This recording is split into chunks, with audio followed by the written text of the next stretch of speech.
আসসালামু আলাইকুম রহমতুল্লাহি বরকাতু।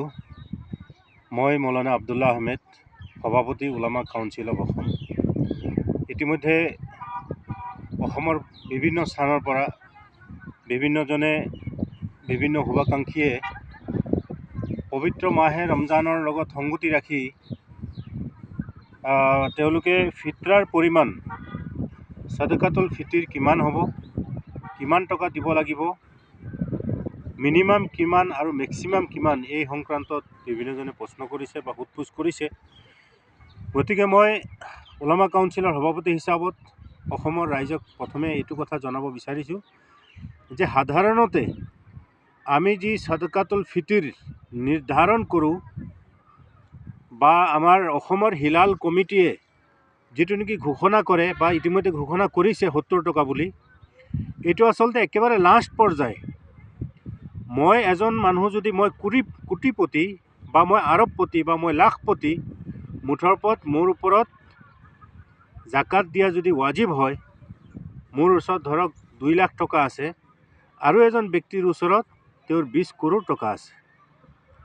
মানুহ কেটেগৰীত কিন্তু দুইজনে হ'ল। কেনেকৈ কেটেগৰীত হ'ল?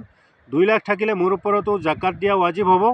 এজন মানুহৰ ওচৰত 20 কৰোৰ টকা থাকিলে বা 100 কৰোৰ টকা থাকিলেও সেইজনৰ ওপৰত জাকাত দিয়া খৰচ হ'ব। দুইজন মানুহ, কেটেগৰী কিন্তু এটাই। গতিকে তেনেস্থলত এজন মানুহ যদি 100 কৰোৰ টকাৰ মালিক, সেইজনে যদি সদকাতুল ফিতিৰ একেবাৰে নিম্ন স্তৰ, যিটো নেকি আমাৰ অসমৰ হিলাল কমিটি মৌলানা ফখৰুদ্দিন চাহাবে ইতিমধ্যে ঘোষণা কৰিছে, সেইটো দিয়া জানো উচিত হ'ব? সেইটো দিয়া উচিত জানো হ'ব? নিশ্চয় উচিত নহয়। গতিকে সাদকাতুল ফিতিৰ আপোনাৰ কেৱল যে আপোনাৰ ঘেঁহুৰ দ্বাৰা দিব লাগে তেনে নহয়। ঘেঁহু বা আটা আমি সাধাৰণতে যিটো 1633 গ্ৰামৰ কথা আমি কওঁ, এইটো হ'লগৈ একেবাৰে লাষ্ট পৰ্যায়। ইয়াৰ পিছত আপোনাৰ কোনো অপশ্যন নাই। যদি আপুনি সাদকাতুল ফিতিৰ দিব বিচাৰে তেনেহ'লে এইটো হ'লগৈ লাষ্ট অপশ্যন। তেনেহ'লে ইয়াৰ তলত আৰু নাই কোনো অপশ্যন।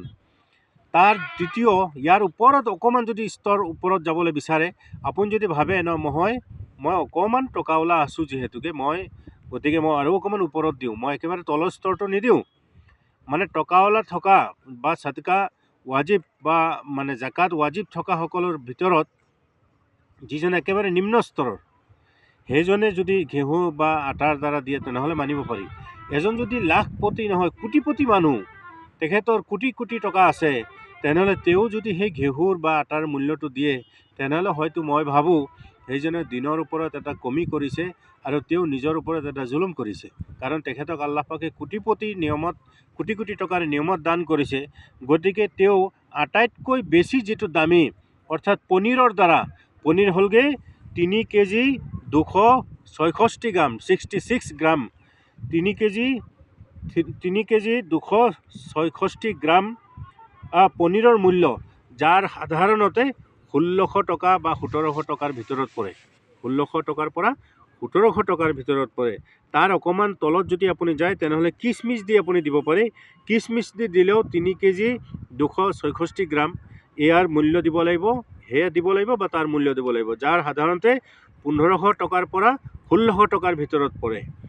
আপুনি যদি খেজুৰ দি দিব বিচাৰে, আপুনি খেজুৰ দি দিলে মানে আপুনি 3 কেজি 266 গ্ৰাম আৰু খেজুৰৰ দি দিলে তেনেহ'লে তাৰ মূল্যটো বৰ্তমান মাৰ্কেট ভেলু হিচাপত 750 পৰা 800 টকাৰ ভিতৰত পৰে। 750 টকাৰ পৰা 800 টকাৰ ভিতৰত পৰে।